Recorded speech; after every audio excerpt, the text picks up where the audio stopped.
des relations Paris-Alger pas au beau fixe. Ce rapprochement avec Moscou peut aussi nuire aux relations entre Paris et Alger, alors que les relations franco-algériennes sont à nouveau assez fraîches. Le 21 mai dernier, un décret du président algérien a rétabli un couplet anti-France dans son hymne national qui en compte 5. Le contexte de l'époque l'explique.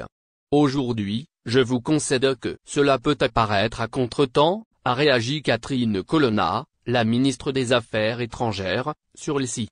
Le président Tebboune devait aussi effectuer une visite d'État en France en mai, mais elle a été repoussée et les rumeurs d'annulation ou de report sont, chaque jour, plus nombreuses.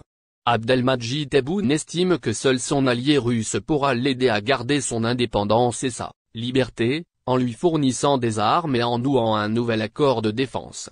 Sur ce dernier point, même si les deux pays pratiquent régulièrement des exercices militaires conjoints, la Russie ne montre aucun empressement à donner suite aux relances incessantes d'Alger.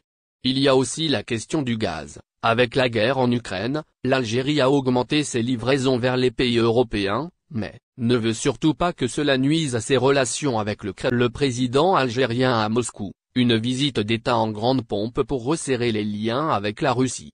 Cette visite d'État de 3 jours a eu lieu sur invitation de Vladimir Poutine.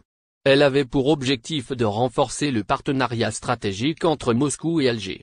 Une visite que le Kremlin qualifie d'historique. C'était la première depuis celle d'Abdelaziz Bouteflika, en 2008. Le président Tebboune a d'ailleurs été accueilli en grande pompe sous les ors de la salle Saint-Georges du Grand Palais au Kremlin, avant d'être salué par une standing ovation au Forum économique de Saint-Pétersbourg, dont il était l'invité d'honneur.